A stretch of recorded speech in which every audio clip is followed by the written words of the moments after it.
Maayong aga sa inyo nga tanan. Ilabi na gid sa nagalantaw sang akon video dira sa may Jeddah. Maayong aga. Para sa mga pinalangga ko dira nga mga single, laon, manuglaon, biyuda, kag may LDR nga relasyon. Te, why kita da? Lapit na lang Pebrero 14 ho. Wala pa ka mo naggiho? Ano pang ginahulat nyo? Pero kung wala gid man, hindi na ka mo magpa-apekto sa makita nyo mga post sa Facebook. Kag kamuya, manginaon.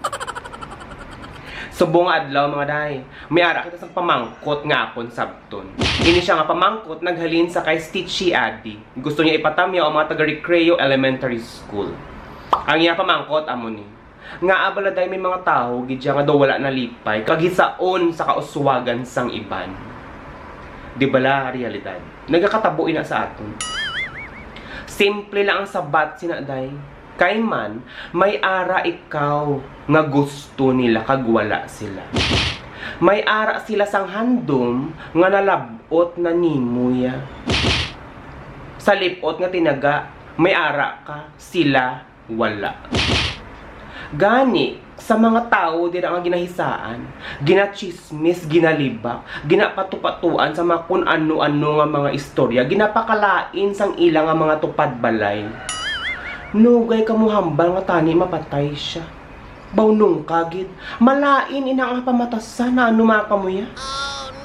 Instead nga mag-amo ka mo sina, ipangamuyo ninyo sila. Nga tani, mangin maayo ang ilang nga kahimtangan. Mangin maayo ang ilang nga panglawason kag magmalawig ang ilang nga pangabuhi. Para ang ilang nga pagpenitensya, ang ilang nga pagsakripisyo, magdugay pa. Amo ina siyang maayo nga himuon day. Gani amo ni ha. Ikaw ginahisaan kay tungod amo ni. Ikaw gwapa. Sila laway. Ikaw may kwarta, sila puro utang.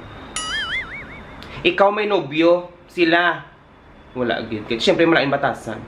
Ikaw maayo ang pamatasan, sila baghak batasan. Gani ikaw ginahisaan.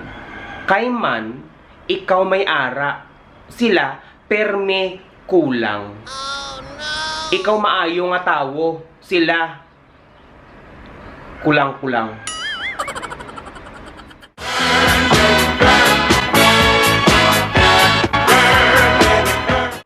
Shout out mo na day sa mga tao nga kulang-kulang.